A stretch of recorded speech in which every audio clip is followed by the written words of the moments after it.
Hello everyone, welcome to your new video. ഇന്നത്തെ video നമ്മൾ discuss ചെയ്യാൻ വേണ്ടി പോകുന്നത് വരാനിരിക്കുന്ന industries extension officer, industries and commerce ഡിപ്പാർട്ട്മെൻറ്റിലെ IEO പോസ്റ്റിനെ കുറിച്ചാണ്. IEOയുമായിട്ട് ബന്ധപ്പെട്ടിട്ടുള്ള എല്ലാ കാര്യങ്ങളും നമ്മൾ ഈ ഒരു വീഡിയോയിൽ ഡിസ്കസ് ചെയ്യാൻ വേണ്ടി പോവുകയാണ്. ഏകദേശം പരീക്ഷ എപ്പോഴാണ് ഉണ്ടാവുക, ദെൻ പരീക്ഷയ്ക്ക് വേണ്ടിയിട്ട് എങ്ങനെ പഠിക്കണം, ദെൻ സിലബസ് ഏത് സിലബസ് ബേസ് ചെയ്തിട്ടായിരിക്കും പഠിക്കുക, ഏറ്റവും ലേറ്റസ്റ്റ് ആയിട്ട് നമുക്ക് വരുന്ന അഡ്വൈസ് ഡീറ്റെയിൽസ് കാര്യങ്ങളൊക്കെ നമുക്ക് നോക്കാം, സാലറി ഡീറ്റെയിൽസ് കാര്യങ്ങളൊക്കെ നോക്കാം. അങ്ങനെ മിക്കവാറും എല്ലാ കാര്യങ്ങളും ഉൾപ്പെടുത്തിക്കൊണ്ടുള്ളൊരു വീഡിയോ ആണ് നമ്മളിന്ന് ചെയ്യാൻ വേണ്ടി പോകുന്നത്. നിങ്ങളുടെ സുഹൃത്തുക്കൾക്ക് വേണ്ടിയിട്ട് ഷെയർ ചെയ്ത് കൊടുക്കുക. റെഡിയല്ലേ? യെസ്. അപ്പോൾ എങ്ങനെ പഠിക്കണമെന്ന് ഒരു ചോദ്യം ചോദിക്കുന്ന സമയത്ത് നമുക്ക് ആദ്യം ഉണ്ടാവേണ്ടത് എന്താണ് സിലബസ് എന്നുള്ളതാണ് നമ്മൾ ആദ്യം ചിന്തിക്കേണ്ടത്. ഓക്കെ, നിലവിൽ ഇനി വരാൻ വേണ്ടി പോകുന്ന 2025 വരാൻ വേണ്ടി പോകുന്ന ഇൻഡസ്ട്രീസ് എക്സ്റ്റൻഷൻ ഓഫീസറിൻ്റെ സിലബസ് നമ്മുടെ കയ്യിലില്ല. അത് എപ്പോഴാണ് വരിക? യെസ്, എക്സാം കലണ്ടർ വന്നിട്ട് എക്സാം ഏകദേശം ഏത് ഡേറ്റിലാണ് വരിക എന്ന് അറിയുന്ന സമയത്ത് മാത്രമേ നമ്മുടെ കയ്യിൽ സിലബസ് ഉണ്ടാവുകയുള്ളൂ. എന്നാൽ ആ സമയം നമുക്ക് ഒരു 3 മാസമൊക്കെ നമ്മുടെ കയ്യിലുണ്ടാവുള്ളൂ, ഒരു 90 ദിവസമൊക്കെ നമ്മുടെ കയ്യിലുണ്ടാവുള്ളൂ. അപ്പോൾ ബാക്കിയുള്ള എല്ലാ പരീക്ഷകളും പോലെ തന്നെ നമുക്ക് സമയം വളരെ കുറച്ചാണ് എന്നുള്ളൊരു കാര്യമുണ്ട്. ഇതൊരു ഡിഗ്രി ലെവൽ പരീക്ഷ ആയതുകൊണ്ട് തന്നെ നല്ലൊരു സ്റ്റാൻഡേർഡ് ക്വസ്റ്റ്യൻ നമുക്ക് എക്സ്പെക്റ്റ് ചെയ്യാം. അത്രയും ടോപ്പിക്കുകൾ ഒരു 90 ദിവസം കൊണ്ട് പഠിച്ച് റിവൈസ് ചെയ്ത് പോവുക എന്ന് പറയുന്നത് കുറച്ചൊരു ഡിഫിക്കൽട്ട് ആയതുകൊണ്ട് തന്നെ നമുക്ക് എന്ത് ചെയ്യാം, ഒന്ന് പ്രീ പ്ലാൻ ചെയ്തിട്ട് വരാൻ വേണ്ടി പോകുന്ന സിലബസ് ഏത് തരത്തിലാവുമെന്ന് ഒന്ന് പ്രെഡിക്റ്റ് ചെയ്തിട്ട് കുറച്ച് കാര്യങ്ങൾ, പറ്റാവുന്നത്ര കാര്യങ്ങൾ ഇപ്പോൾ തന്നെ പഠിച്ചു വെച്ച് കഴിഞ്ഞാൽ സിലബസ് വന്നു കഴിഞ്ഞാൽ നമുക്ക് വളരെ കുറച്ച് പണി മാത്രമേ ഉണ്ടാവുള്ളൂ. റാങ്ക് ലിസ്റ്റിൽ വളരെ ഉന്നതമായ ഒരു റാങ്കിലേക്ക് എത്താൻ വേണ്ടിയിട്ട് നിങ്ങളെ അത് ഹെൽപ്പ് ചെയ്യുകയും ചെയ്യും. നിങ്ങൾക്കറിയാം, ഇപ്പോഴത്തെ ഒരു എക്സാം പാറ്റേൺ എന്ന് പറയുന്നത് വളരെ ചേഞ്ച് ആയിട്ടുണ്ട്. കുറച്ചുകൂടി ഡിസ്ക്രിപ്റ്റീവ് ആയിട്ടുള്ളത്, അല്ലെങ്കിൽ കുറച്ചുകൂടി ടൈം കൺസ്യൂമിങ് ആയിട്ടുള്ളത്, അല്ലെങ്കിൽ ഒരു അനലറ്റിക്കൽ രീതിയിൽ ഉത്തരത്തിലേക്ക് എത്തുന്ന തരത്തിലുള്ള ചോദ്യങ്ങളൊക്കെ കുറേയധികം വരാറുണ്ട്. അപ്പോൾ അത്തരത്തിലുള്ള ചോദ്യങ്ങളെ നേരിടാൻ വേണ്ടിയിട്ട് നമുക്ക് എപ്പോഴും ഒരു നല്ല നോളജ് ഉണ്ടാവണം. അതേപോലെ നമ്മുടെ സ്പീഡ് വളരെയധികം കൂടുതലായിരിക്കണം. ചെറിയ സമയത്തിനുള്ളിൽ നമുക്ക് കാര്യങ്ങൾ വായിച്ചെടുത്ത് ആൻസറിലേക്ക് എത്താൻ വേണ്ടി സാധിക്കണം. ഇതൊക്കെ നിങ്ങൾക്ക് ഉണ്ടാവണമെങ്കിൽ നിങ്ങൾ നല്ല രീതിയിൽ പഠിച്ച് കംപ്ലീറ്റ് ആയിട്ട് സിലബസ് പഠിച്ച് കുറേയധികം ചോദ്യങ്ങളൊക്കെ ചെയ്തിട്ട് സെറ്റ് ആവണം. അല്ലാത്ത ആൾക്കാരെ സംബന്ധിച്ചിടത്തോളം ഉണ്ടാകുന്ന പ്രശ്നം എന്ന് പറയുന്നത് അവർക്ക് കുറച്ച് ചോദ്യങ്ങൾക്ക് ചെയ്യാൻ വേണ്ടി പറ്റും. ഒരു 100 ചോദ്യത്തിൽ ഒരു 30 ചെയ്യാൻ വേണ്ടി പറ്റും. 30 to 40 അവർക്ക് ഓക്കെയാണ്. എന്നാൽ റാങ്ക് ഡിറ്റർമിൻ ചെയ്യുന്ന മിക്കവാറും നല്ല ചോദ്യങ്ങൾ വായിച്ചെടുക്കാൻ തന്നെ ചിലപ്പോൾ അവർക്ക് ബുദ്ധിമുട്ടുണ്ടായേക്കാം. അല്ലെങ്കിൽ വായിച്ചാൽ മനസ്സിലാവില്ല, അല്ലെങ്കിൽ ഈ 100 ചോദ്യങ്ങളും വായിച്ച് തീരാൻ മാത്രം അവർക്ക് സമയം കിട്ടില്ല. എന്തുകൊണ്ടാണ് സമയം കിട്ടാത്തത്? യെസ്, നിലവിലെ ചോദ്യങ്ങൾ ചെയ്യാൻ വേണ്ടിയിട്ട് അവർക്ക് കൂടുതൽ സമയമെടുത്തു, അല്ലെങ്കിൽ വളരെ വേഗത്തിൽ ഉത്തരങ്ങൾ കണ്ടെത്താനുള്ള ആ ഒരു ട്രിക്ക് അവർക്ക് ഇല്ലാത്തതുകൊണ്ടാണ്. അപ്പോൾ ഞാൻ പറഞ്ഞു വരുന്നത്, നിലവിൽ നമുക്ക് ഇൻഡസ്ട്രീസ് എക്സ്റ്റൻഷൻ ഓഫീസറിൻ്റെ ഒറിജിനൽ സിലബസ് ഇല്ലാത്തത് കൊണ്ട് തന്നെ ഒരു നല്ല റാങ്കിലേക്ക് എത്താൻ വേണ്ടിയിട്ട് നമുക്ക് പഠിക്കാൻ വേണ്ടിയിട്ട് ഒരു സിലബസിനെ നമ്മൾ എടുക്കുകയാണെങ്കിൽ അത് എന്ന് പറയുന്നത് ഇതാണ്. കാറ്റഗറി നമ്പർ 125/2018 കഴിഞ്ഞ പ്രാവശ്യം ഇൻഡസ്ട്രീസ് എക്സ്റ്റൻഷൻ ഓഫീസറിന് നടന്ന പരീക്ഷയുടെ സിലബസ്.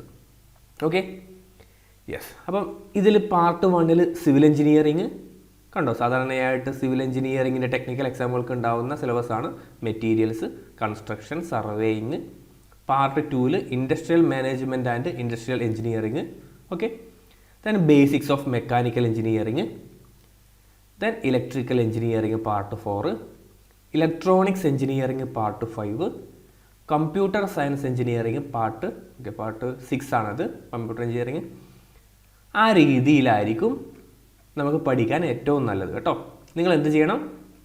പഴയ സിലബസ് പ്രകാരം ഒന്ന് പഠിച്ച് തുടങ്ങുക, പറ്റാവുന്നത്ര പഠിക്കുക. എന്നിട്ട് സിലബസ് വരുന്ന സമയത്ത് നമ്മൾ നോക്കുക, മിക്കവാറും ചേഞ്ചസിന് സാധ്യത കുറവാണ്. അതായത് വലിയ ചേഞ്ചസ് ഉണ്ടാവില്ല. നമ്മുടെ അസിസ്റ്റൻറ്റ് ഡയറക്ടറൊക്കെ ഇപ്പം കുറേ കുട്ടികൾ പറയുന്നത് എന്താ വെച്ചാൽ, സാർ റേഡിയോ ഒക്കെ പഠിച്ചിട്ട് മുഴുവനായിട്ട് സിലബസ് മാറിയല്ലോ, അപ്പോൾ ഇതും മാറില്ലേ, വെറുതെ പഠിക്കുന്നത് വേസ്റ്റ് അല്ലേ? അതാണ് നമ്മുടെ എക്സ്ട്രീം ആയിട്ടുള്ള കേസ്. സിലബസ് 100% ചിലപ്പോൾ മാറിയേക്കാം. ഓക്കെ, പക്ഷേ മാറിയിട്ടില്ലെങ്കിൽ നിങ്ങൾക്കത് അഡ്വാൻറ്റേജ് അല്ലേ? തീർച്ചയായിട്ടും അഡ്വാൻറ്റേജ് ആണ്. ദെൻ ഇൻഡസ്ട്രീസ് ആൻഡ് കൊമേഴ്സ് ഡിപ്പാർട്ട്മെൻറ്റിൻ്റെ IO പോസ്റ്റിനെ സംബന്ധിച്ചിടത്തോളം മാറാനുള്ള സാധ്യത വളരെ കുറവാണ്.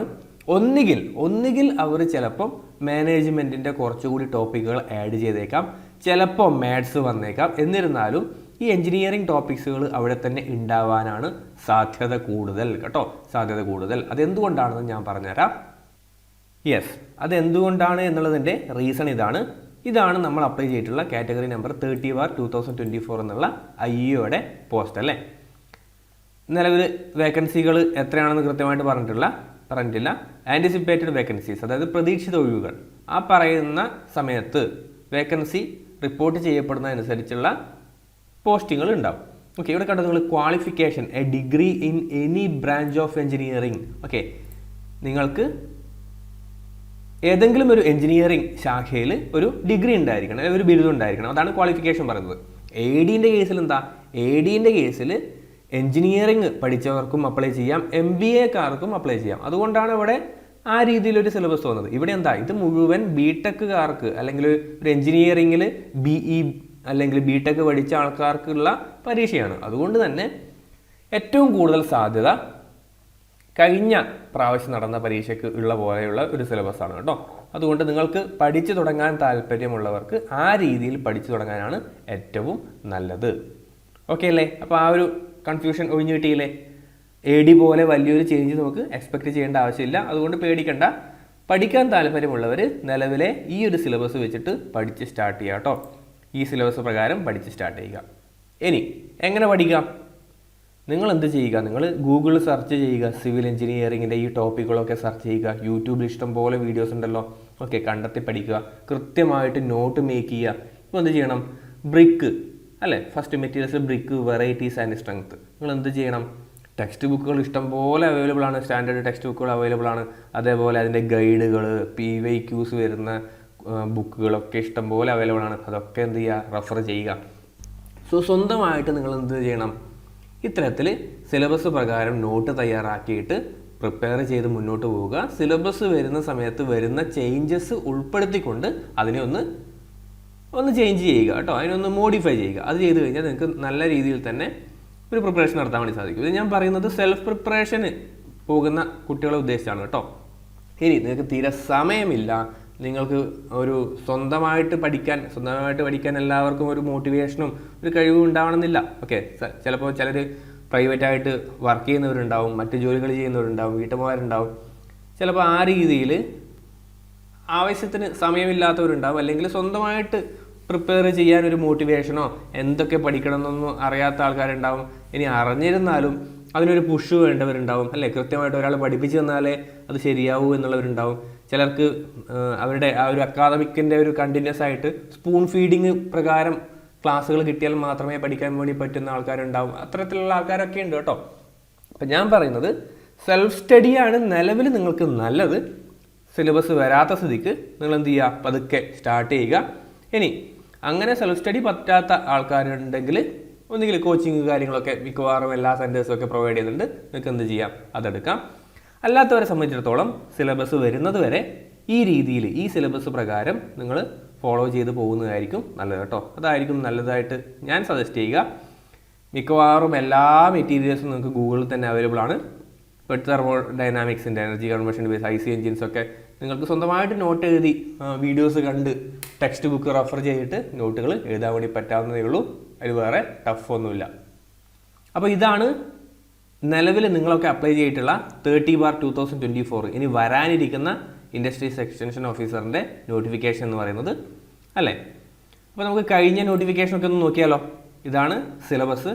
നിങ്ങൾക്ക് വേണമെങ്കിൽ ഇതിൻ്റെ ലിങ്ക് ഞാൻ ഡിസ്ക്രിപ്ഷനിൽ ഇടാം. വേണമെങ്കിൽ ഡൗൺലോഡ് ചെയ്തിട്ട് ഒന്ന് പ്രിൻ്റ് ചെയ്ത് വെച്ച് പഠിക്കാൻ വേണ്ടി തുടങ്ങിക്കോളൂ. മെറ്റീരിയൽസ് കളക്ട് ചെയ്ത് നോട്ട് തയ്യാറാക്കി തുടങ്ങിക്കോളൂ. കമ്പൈൻ സ്റ്റഡിയൊക്കെ അത് ഓരോരോ ആൾക്കാരുടെ ഇഷ്ടമാണ്. പക്ഷേ ചെറിയ പോസ്റ്റുകൾ, ചെറിയ തസ്തികളൊക്കെയുള്ള, വളരെ കുറച്ച് വേക്കൻസികൾ മാത്രമൊക്കെയുള്ള തസ്തികളിൽ നിങ്ങൾ സ്വന്തമായിട്ട് പഠിക്കുന്നത് തന്നെയാണ് നല്ലത് കേട്ടോ. ഇപ്പം ഞാനതാണ് സജസ്റ്റ് ചെയ്യുക. ഇതിപ്പോൾ ഒരു LGSോ LDCയോ അല്ലെങ്കിൽ യൂണിവേഴ്സിറ്റി അസിസ്റ്റൻറ്റോ പോലെയൊക്കെയുള്ള കൂടുതൽ വേക്കൻസികളുള്ള പോസ്റ്റ് ഒന്നല്ലല്ലോ. അറൗണ്ട് ഒരു ലെസ് ദാൻ 50 വേക്കൻസീസൊക്കെ നമ്മൾ പ്രതീക്ഷിച്ചാൽ മതി. അത്തരത്തിലുള്ള ഒരു പോസ്റ്റിന് ഏറ്റവും നല്ലത് സെൽഫ് സ്റ്റഡിയാണ്. അപ്പോൾ നിങ്ങൾക്ക് അതിനുള്ള കഴിവില്ലെങ്കിൽ നിങ്ങൾക്ക് എന്ത് ചെയ്യാം? കോച്ചിങ് കാര്യങ്ങളൊക്കെ നിങ്ങൾക്ക് ചൂസ് ചെയ്യാം. അപ്പോൾ അതായിരിക്കും മുന്നോട്ട് പോകാൻ വേണ്ടിയിട്ട് നിങ്ങൾക്ക് ഏറ്റവും ഹെൽപ്ഫുൾ ആയിട്ട് വരിക. ഇത് കഴിഞ്ഞ പ്രാവശ്യത്തെ നോട്ടിഫിക്കേഷനാണ്. ആ സമയത്ത് 3 വേക്കൻസികൾ പറഞ്ഞിട്ടായിരുന്നു ഈ ഒരു പരീക്ഷ വിളിച്ചത്. സ്വാഭാവികം അങ്ങനെ തന്നെയാണ്. നോട്ടിഫിക്കേഷൻ സമയത്ത് എത്ര വേക്കൻസികളുണ്ടോ അത് മാത്രമാണ് നമ്മുടെ നോട്ടിഫിക്കേഷനിൽ കാണിക്കുക അല്ലേ. യെസ്, 3 വേക്കൻസികൾ. എന്നിട്ട് എത്ര അഡ്വൈസുകൾ പോയി? 65 അഡ്വൈസുകൾ പോയി. 65 അഡ്വൈസുകൾ പോയി എന്ന് പറഞ്ഞു കഴിഞ്ഞാൽ അതെന്താ ഉദ്ദേശിക്കുന്നത്? അവിടെ IOയുടെ 65 വേക്കൻസികൾ അവിടെ ഉണ്ട് എന്നാണോ കേരളത്തിൽ മൊത്തം? അങ്ങനെയല്ല. ഈ വേക്കൻസികൾ അഡ്വൈസുകൾ പോയ കണക്ക് എങ്ങനെയാണ്? ഇപ്പം ചിലരെന്ത് ചെയ്തിട്ടുണ്ടാവും? NJD ആയിട്ടുണ്ടാവും അല്ലേ. അഡ്വൈസുകൾ അയച്ചു കഴിഞ്ഞാൽ തന്നെ ചിലപ്പം ജോയിൻ ചെയ്യില്ല, അത് നോൺ ജോയിനിങ് ആയിട്ട് വരും. അപ്പോൾ അത് വീണ്ടും NJD ആയിട്ട് വീണ്ടും വേക്കൻസികൾ റിപ്പോർട്ട് ചെയ്യും. ദെൻ ഈ ഒരു ജോബിൽ പ്രവേശിച്ചവർ ചിലപ്പോൾ നല്ല ജോലികൾ വേറെ ലഭിച്ചു കഴിഞ്ഞാൽ അല്ലേ, ഹയർ കരിയർ ഓപ്പർച്യൂണിറ്റീസ് കിട്ടിക്കഴിഞ്ഞാൽ അവർ അടുത്ത ജോബിലേക്ക് ചിലപ്പം പോകും. അപ്പോൾ എന്ത് ചെയ്യും? യെസ്, പുതിയ വേക്കൻസി ആയിട്ട് വീണ്ടും അത് റിപ്പോർട്ട് ചെയ്യപ്പെടും അല്ലേ. ഒരാളിപ്പോൾ ഒരു 2-3 വർഷം ഒരു 2 വർഷം ജോലി ചെയ്യുന്ന സമയത്ത് അദ്ദേഹത്തിന് ചിലപ്പോൾ ഒരു ലെക്ചറിൻ്റെ പോസ്റ്റ് കിട്ടിയെന്ന് വിചാരിച്ചോ, ചിലപ്പോൾ ഒരു അസിസ്റ്റൻറ്റ് എഞ്ചിനീയർ നല്ലൊരു പോസ്റ്റ് കിട്ടിയെന്ന് വിചാരിച്ചോ അല്ലേ. അപ്പം ആൾക്കാർ പോസ്റ്റ് ചൂസ് ചെയ്യുന്നതിന് കുറേയധികം കാര്യങ്ങളുണ്ട്. അപ്പോൾ അത്തരത്തിൽ മാറുന്ന സമയത്ത് വീണ്ടും ഒരു പുതിയ പോസ്റ്റായിട്ട് അത് റിപ്പോർട്ട് ചെയ്യപ്പെടും. ഇനി പ്രൊമോഷൻ സാധ്യതകളൊക്കെയുള്ള ഒരു പോസ്റ്റാണ്. ഇപ്പം ഡിസ്ട്രിക്റ്റ് ഇൻഡസ്ട്രിയൽ ഓഫീസറായിട്ടൊക്കെ അവർക്ക് എന്ത് ചെയ്യും? പ്രൊമോഷൻ കിട്ടാം. അത്തരം സാഹചര്യങ്ങളിലൊക്കെ നമുക്ക് എന്ത് സംഭവിക്കും? യെസ്, പുതിയ തസ്തികൾ വരുന്നതായിരിക്കും. ഇനി നിലവിലെ ലിസ്റ്റിൻ്റെ കാലാവധി എത്ര വരെ ഉണ്ട്? അത് ഒരു ചോദ്യമാണ്. 8/12/2021 ഇപ്പോഴുള്ള ലിസ്റ്റ് നിലവിൽ വന്നത്. അത് ഈ വർഷം ഡിസംബർ 8 വരെ കാലാവധിയുണ്ട്. അതായത് ഈ ഡിസംബർ 8 വരെ ഏതൊക്കെ പോസ്റ്റുകൾ IOയിൽ ഏതൊക്കെ പുതിയ തസ്തികകൾ ഉണ്ടാവുന്നോ അത് മൊത്തം നിലവിലെ ലിസ്റ്റിൽ നിന്നാണ് എടുക്കുക കേട്ടോ. അപ്പം നിങ്ങളിനി എഴുതാൻ വേണ്ടി പോകുന്ന പരീക്ഷയിലേക്കുള്ള വേക്കൻസികൾ ഇതിന് ശേഷം 8/12/2024 ശേഷം വരുന്ന വേക്കൻസികൾ മാത്രമേ അതിൽ നിന്ന് എടുക്കുകയുള്ളൂ എന്ന് മനസ്സിലാക്കുക. ഓക്കെ, ഇപ്പോഴും നല്ല തകൃതിയായിട്ട് വേക്കൻസികൾ റിപ്പോർട്ട് ചെയ്യപ്പെടുകയും അഡ്വൈസുകൾ പോവുകയും ചെയ്യുന്ന ഒരു പോസ്റ്റ് തന്നെയാണ് IO എന്ന് പറയുന്നത്. നിങ്ങൾക്ക് കണ്ടാൽ മനസ്സിലാവും. 12/9/2024 ഏറ്റവും ലേറ്റസ്റ്റ് ആയിട്ട് അഡ്വൈസുകൾ പോയിട്ടുള്ളത്. അന്ന് എത്ര അഡ്വൈസ് പോയിട്ടുണ്ട്? 7 അഡ്വൈസുകൾ. ഓക്കെ, അപ്പോൾ മനസ്സിലാക്കുക, കൃത്യമായിട്ട് വേക്കൻസികൾ റിപ്പോർട്ട് ചെയ്യപ്പെടുന്നതും കൃത്യമായിട്ട് അഡ്വൈസുകൾ അയക്കപ്പെടുന്നതും ലിസ്റ്റിൻ്റെ കാലാവധി കഴിയുന്നതിന് മുമ്പ് തന്നെ പരീക്ഷകൾ നടക്കുകയും ചെയ്യുന്ന ചില ചുരുക്കം ഡിപ്പാർട്ട്മെൻ്റ് ഉണ്ട്. അതിലൊന്നാണ് ഇൻഡസ്ട്രീസ് ആൻഡ് കൊമേഴ്സ് ഡിപ്പാർട്ട്മെൻറ്റ് കേട്ടോ. അപ്പോൾ അത്തരം കാര്യങ്ങളൊക്കെ ഓക്കെ ആയില്ലേ? മനസ്സിലാക്കുക. ഇപ്പോഴും അഡ്വൈസുകൾ പോയിക്കൊണ്ടിരിക്കുന്ന ഒരു പോസ്റ്റാണ് ഇതെന്ന് മനസ്സിലാക്കുക. ദെൻ അതിൻ്റെ അഡ്വൈസ് ഡീറ്റെയിൽസ് ഒക്കെ ഇവിടെ ഉണ്ട് കേട്ടോ. നിങ്ങൾക്ക് തന്നെ കാണാവുന്നതേ ഉള്ളൂ. 29/8/2024 7 ഫ്രഷ് വേക്കൻസികൾ റിപ്പോർട്ട് ചെയ്യപ്പെട്ടു. അതിൻ്റെ അഡ്വൈസുകളൊക്കെ ഇപ്പം പോകുന്നുണ്ട് അല്ലേ. ഇനി ഈ ഒരു പരീക്ഷ എപ്പോൾ നമുക്ക് എക്സ്പെക്റ്റ് ചെയ്യാം? എന്തായാലും 2025 ജനുവരി വരെയുള്ള സമയത്ത് ഈ ഒരു പരീക്ഷയില്ല. കാരണം 2025 ജനുവരി വരെയുള്ള എക്സാം കലണ്ടർ നിലവിൽ വന്നിട്ടുണ്ട്. അതിലൊന്നും ഇൻഡസ്ട്രീസ് എക്സ്റ്റൻഷൻ ഓഫീസറിൻ്റെ എക്സാം ചാർട്ട് ചെയ്തിട്ടില്ല കേട്ടോ. അപ്പോൾ വരാൻ സാധ്യതയുണ്ടെങ്കിൽ ഫെബ്രുവരിക്ക് ശേഷമോ മാർച്ചിന് ശേഷമോ ഒക്കെ ആയിരിക്കും വരിക. നമുക്ക് കൃത്യമായ ഡേറ്റ് അറിയണമെങ്കിൽ ചിലപ്പോൾ അടുത്ത മാസങ്ങളിലായിട്ട് 2025 എക്സാം ഷെഡ്യൂൾ വരാൻ സാധ്യതയുണ്ട്. അപ്പോൾ നമുക്ക് ഏകദേശം ഒരു ഡേറ്റ് അറിയാൻ വേണ്ടി പറ്റും. അല്ലെങ്കിൽ വെയിറ്റ് ചെയ്യുക. അതുവരെ നമ്മൾ എന്ത് ചെയ്യണം? കൃത്യമായിട്ട് പഴയ സിലബസ് പ്രകാരം ഒന്ന് പഠിച്ചു തുടങ്ങുക. അപ്പം പഠിക്കേണ്ട കാര്യങ്ങളൊക്കെ ഞാൻ പറഞ്ഞു തന്നിട്ടുണ്ട്, ഏത് രീതിയിൽ പഠിക്കണം എന്നൊക്കെ പറഞ്ഞു കഴിഞ്ഞു. സിലബസ് കംപ്ലീറ്റ് ചെയ്തുകൊണ്ടുള്ള ഒരു പഠനം തന്നെയായിരിക്കും നിലവിൽ നിങ്ങൾക്ക് ഹെൽപ്ഫുൾ ആവാൻ സാധ്യതയുള്ളത്. അല്ലാതെ പണ്ടത്തെ പോലെ കുറച്ച് ക്വസ്റ്റ്യൻ പേപ്പേഴ്സ് മാത്രം നോക്കിയിട്ട് പോയി കഴിഞ്ഞാൽ ഇനി അങ്ങോട്ട് ഒരു റാങ്ക് ലിസ്റ്റിൽ കയറുക, നല്ല റാങ്ക് വാങ്ങുക എന്ന് പറയുന്നത് അസാധ്യമായിട്ടുള്ളൊരു കാര്യമാണ്. കാരണം കോമ്പറ്റീഷൻ നല്ല സ്ട്രോങ് ആയി വന്നുകൊണ്ടിരിക്കുകയാണ്. മിക്കവാറും എല്ലാ ഉദ്യോഗാർത്ഥികളും നന്നായിട്ട് തന്നെ പ്രിപ്പയർ ചെയ്യുന്നുണ്ട്. നല്ല ഒരു കോമ്പറ്റീഷൻ ഇപ്പം എക്സാം രംഗത്തുണ്ടല്ലേ. അപ്പോൾ അത്തരത്തിലുള്ള ആൾക്കാരോടൊന്ന് കട്ടക്ക് പിടിക്കണമെങ്കിൽ നമ്മൾ എന്ത് ചെയ്യണം? നമ്മളും ആ രീതിയിൽ സിലബസ് കംപ്ലീറ്റ് ചെയ്ത് എല്ലാ കാര്യങ്ങളും മനസ്സിലാക്കി എല്ലാ ചോദ്യങ്ങളും ചെയ്ത് പോസിബിളായിട്ടുള്ള എല്ലാ ചോദ്യങ്ങളും ചെയ്ത് റിവിഷനും നല്ല രീതിയിൽ പൂർത്തിയാക്കിയിട്ട് വേണം പോകാൻ. അങ്ങനെ പോയാൽ തന്നെ നമുക്ക് അറിയാത്ത കുറേ ചോദ്യങ്ങൾ ഉണ്ടാവാം. അറിയുന്ന ചോദ്യങ്ങൾ തന്നെ നമ്മൾ ചിലപ്പം തെറ്റിച്ചേക്കാം. നമ്മൾ ഓൾറെഡി പഠിച്ച കാര്യങ്ങൾ നമ്മൾ ചിലപ്പം മറന്നുപോയേക്കാം അല്ലേ. അങ്ങനെയുള്ള 100ഓളം സാധ്യതകൾ അവിടെയുമുണ്ട്. എന്നിട്ടാണ് ഒരാൾ റാങ്ക് ലിസ്റ്റ് നല്ല റാങ്ക് വാങ്ങുന്നത്. അപ്പോൾ നമുക്കിതിൽ ചെയ്യാൻ വേണ്ടി പറ്റുന്ന കാര്യം എന്ന് പറയുന്നത് സിലബസ് മനസ്സിലാക്കിയിട്ട് നന്നായിട്ട് കംപ്ലീറ്റ് ആയിട്ട് പഠിച്ചിട്ട് പോവുക. പ്രിപ്പറേഷൻ അത്രയും സ്ട്രോങ് ആക്കുക, റിവൈസ് ചെയ്യുക, കൂടുതൽ ചോദ്യങ്ങൾ ചെയ്യുക. അങ്ങനെയൊക്കെ പണിയെടുത്ത് കഷ്ടപ്പെട്ട് നമ്മളൊരു കാര്യത്തിന് വേണ്ടിയിട്ട് ഇറങ്ങിത്തിരിക്കുകയാണെങ്കിൽ അതിൻ്റെ റിസൾട്ട് നിങ്ങൾക്ക് എന്തായാലും കിട്ടുന്നതായിരിക്കും. ഓക്കെ അല്ലേ? ഒരുപാട് ഉദ്യോഗാർത്ഥികൾ പേഴ്സണലായിട്ടും അതേപോലെ മെസ്സേജ് അയച്ചിട്ടൊക്കെ ഇതിനെക്കുറിച്ച് ചോദിക്കാറുണ്ട്. സാർ ഇപ്പോഴേ പഠിച്ച് തുടങ്ങണോ? സാർ ADയുടെ സിലബസ് മാറിയത് കൊണ്ട് ഇതും മാറില്ലേ? അപ്പം ഇപ്പോഴും നമ്മൾ പഠിച്ചു തുടങ്ങിയാൽ അത് നഷ്ടമല്ലേ? അത്തരം ചോദ്യങ്ങളൊക്കെ വരാറുണ്ട്. അപ്പോൾ നിങ്ങൾക്ക് 2 ഓപ്ഷനാണുള്ളത്. IEയുടെ സിലബസ് വരുന്നവരെ വെയിറ്റ് ചെയ്യുക, അതിനുശേഷം പഠിച്ചു തുടങ്ങുക. അങ്ങനെ പഠിച്ചു തുടങ്ങുന്ന സമയത്ത് കുറേയധികം ലൂപ്പ് ഹോളുകൾ ഉണ്ടാവും, കുറേ പാർട്ട് നിങ്ങൾ മിസ് ചെയ്തിട്ടുണ്ടാവും, കുറേ പാർട്ടുകൾ നിങ്ങൾക്ക് പഠിക്കാൻ സാധിച്ചിട്ടുണ്ടാവില്ല, അല്ലെങ്കിൽ റിവിഷൻ നിങ്ങൾക്ക് കംപ്ലീറ്റ് ആക്കാൻ വേണ്ടി സാധിക്കില്ല. അപ്പോൾ അത്തരം കാര്യങ്ങൾ വെച്ചുകൊണ്ട് നിങ്ങൾക്ക് പരീക്ഷ എഴുതാം. അപ്പോൾ അവിടെ കുറേയധികം റിസ്കുകളുണ്ട്. അപ്പോൾ അതിനനുസരിച്ച് നിങ്ങൾക്ക് സക്സസ് അത്രത്തോളമേ ഉണ്ടാവുകയുള്ളൂ എന്ന് മനസ്സിലാക്കുക. ഇനി അടുത്ത കാര്യം, നിലവിലെ സാഹചര്യത്തിൽ എന്തായിരിക്കാം സിലബസ് എന്ന് കൃത്യമായിട്ട് മനസ്സിലാക്കിക്കൊണ്ട് ഒന്ന് അനലൈസ് ചെയ്തുകൊണ്ട് പ്രിപ്പറേഷൻ ഇപ്പോഴും തന്നെ സ്റ്റാർട്ട് ചെയ്യുക. നമ്മൾ ഒരു വെയ്ഗായിട്ടല്ലല്ലോ ഒരു സിലബസിനെ അപ്രോച്ച് ചെയ്യുന്നത്. കഴിഞ്ഞ സിലബസ് ഇതായിരുന്നു, ഇപ്രാവശ്യത്തെ പരീക്ഷയിൽ വലിയ ചേഞ്ചസ് വരാൻ സാധ്യതയില്ല. എന്തുകൊണ്ടാണ്? ഇത്തരം കാര്യങ്ങൾ ഉള്ളതുകൊണ്ട്. അതുകൊണ്ട് ഞാൻ ഈ ഒരു സിലബസ് വെച്ചിട്ട് പഠിക്കാൻ വേണ്ടി പോവുകയാണ്. അപ്പോൾ അത്തരത്തിൽ ഇപ്പോഴേ പഠിച്ചു തുടങ്ങിക്കഴിഞ്ഞാൽ സിലബസ് വരുന്ന സമയത്ത് നിങ്ങൾക്കുള്ള വർക്ക് വളരെ കുറവായിരിക്കും, വളരെ ടെൻഷൻ ഇല്ലാതെ പഠിക്കാൻ വേണ്ടി സാധിക്കും.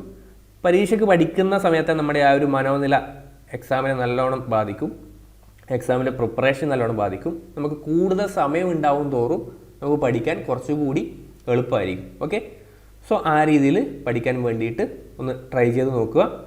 നമുക്ക് വേണമെങ്കിൽ അതിൻ്റെ ചെറിയ ചെറിയ MCQs ഒക്കെ നമുക്ക് വരുന്ന സമയത്ത് ചെയ്യാം കേട്ടോ. നിങ്ങൾ ആവശ്യപ്പെടുകയാണെങ്കിൽ അത്തരം കാര്യങ്ങളൊക്കെ നമുക്ക് ചെയ്യാം. ഓക്കെ, ഡിഫറൻറ്റ് ഡിപ്പാർട്ട്മെൻറ്റിൽ ഇപ്പോൾ സിവിലിലെ കുറച്ച് ക്വസ്റ്റ്യൻസ്, മെക്കാനിക്കലിലെ കുറച്ച് ക്വസ്റ്റ്യൻസ്, ഇലക്ട്രോണിക്സിലെ അതേപോലെ ഇലക്ട്രിക്കലിലെ, കമ്പ്യൂട്ടർ സയൻസിലൊക്കെ ക്വസ്റ്റ്യൻസ് ഒക്കെ നമുക്ക് ചെയ്യാം. അതൊന്നും വലിയ സീനുള്ള കാര്യമൊന്നുമല്ല. Okay, yes. അപ്പോൾ അത്ര മാത്രമേ ഉള്ളൂ. ഈ ഒരു വീഡിയോ ആദ്യമായിട്ട് കാണുന്നവരാണെങ്കിൽ, ഈ ഒരു ചാനൽ ആദ്യമായിട്ട് കാണുന്നവരാണെങ്കിൽ ഒന്ന് സബ്സ്ക്രൈബ് ചെയ്യുക, വീഡിയോ ലൈക്ക് ചെയ്യുക, നിങ്ങളുടെ സുഹൃത്തുക്കൾക്ക് വേണ്ടിയിട്ട് IEO പഠിക്കുന്ന നിങ്ങളുടെ സുഹൃത്തുക്കൾക്ക് വേണ്ടി ഒന്ന് ഷെയർ ചെയ്ത് കൊടുക്കുക. കൂടുതൽ വീഡിയോ ആയിട്ട് നമുക്ക് വീണ്ടും കാണാം. Thank you.